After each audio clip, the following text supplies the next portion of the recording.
A shooter attacked during a morning mass, killing 2 and injuring 18 others. One of the 2 killed was 8-year-old Fletcher Merkel, who loved his family, friends, fishing, cooking, and sports.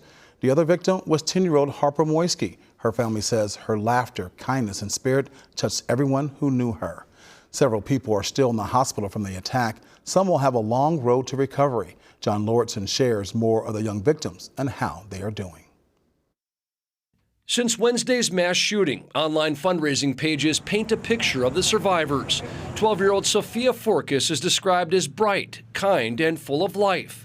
She was shot during the attack and has been in critical condition in ICU after undergoing emergency surgery. 13-year-old Andre Gunter Jr. was shot twice. Before going into surgery, his family says he asked the surgeon to pray with him.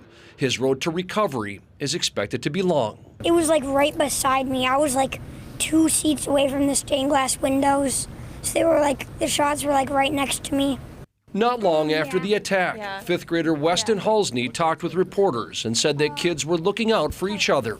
My friend Victor saved me though, because he laid on top of me, but he got hit. He's really brave, and I hope he's good in the hospital. A boy named Victor has a GoFundMe page that was created by his uncle. It says that he and his sister were both injured during the shooting, but that Victor is credited with helping protect other children. Lydia Kaiser was also injured while protecting a younger student. Her dad is Annunciation's gym teacher, and he stayed with the students to make sure they were reunited with their loved ones, while Lydia was taken to the hospital. She was listed in serious condition. Nearly all of the fundraising pages talk about using the money to pay for medical care, recovery, and lost wages for their families.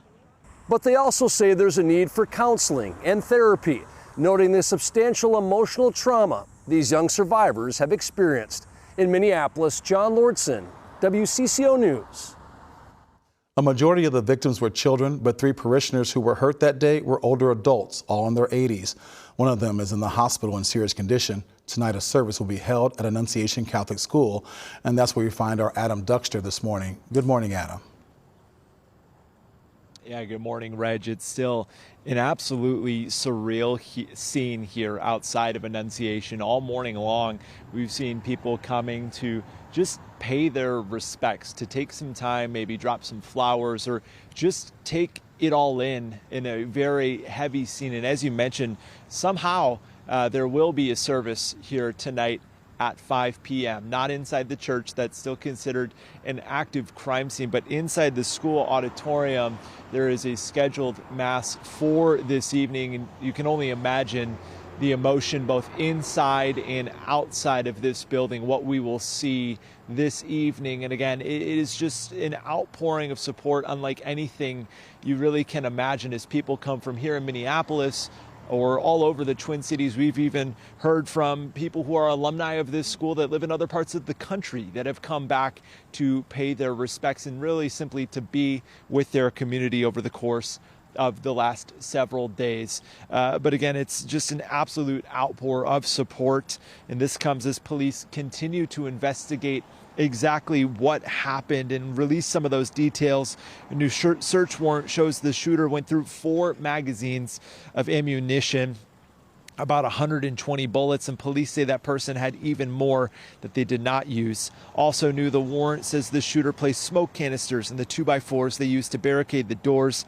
Investigators are looking into a specific motive and have questioned the shooter's mother in Naples, Florida. She used to work at Annunciation. The warrant says the shooter also went through a recent breakup and was staying with a friend at St. Louis Park. But again, Reg, for this community, however, they say what matters right now for them is truly being able to be here to show their support and love.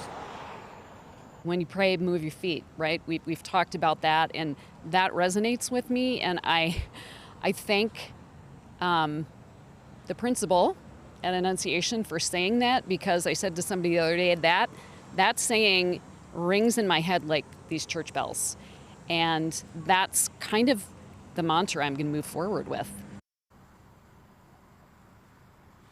And Reg, we know in addition to those young students, 3 parishioners were also hit that day. One of them still in the hospital, all 3 in their 80s. Again, this evening, a scheduled service here at 5 p.m.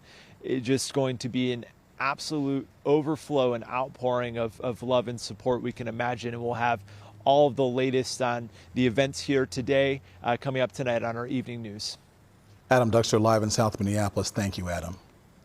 In the wake of the tragedy, the governor is making plans for a possible special session as soon as next month.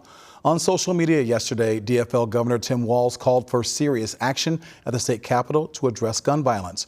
Earlier this week, Walz spoke about the need to better understand how we can stop school shootings. Other Democrats called gun violence prevention their most urgent priority. Republican House Speaker Lisa Demuth says she hopes they can find solutions together, but she isn't convinced that stricter gun laws are the answer. Our gun laws right now, when they are followed by law-abiding citizens, they are adequate.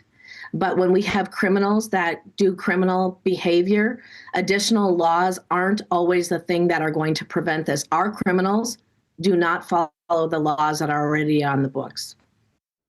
Tomorrow on WCCO Sunday morning at 10:30, in the aftermath of the Catholic school mass shootings, Esme Murphy sits down with Minneapolis Mayor Jacob Frey and Police Chief Brian O'Hara to ask the tough questions. In the wake of the deadly shooting, we're hearing from healthcare professionals who helped save lives that tragic day. Doctors treated 10 victims at Hennepin Healthcare. 6 are still recovering, including a child in critical condition. While ER staff say they're proud of the work they do, some say they will never feel the same. Yeah, I saw some things on Wednesday that stick with you for the rest of your life. It's a different feeling coming into the building each morning since this happened, and I'm not sure when that gets back to normal.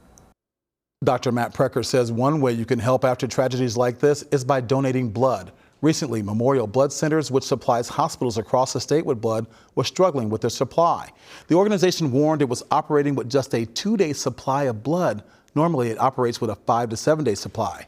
After Wednesday's shooting, NBC is reporting a 400% increase in appointments to donate blood.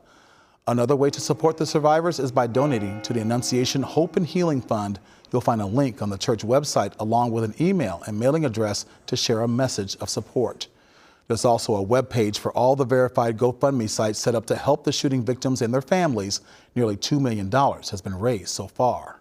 Stay with WCCO News on TV and online this weekend for continuing coverage of the Catholic school tragedy.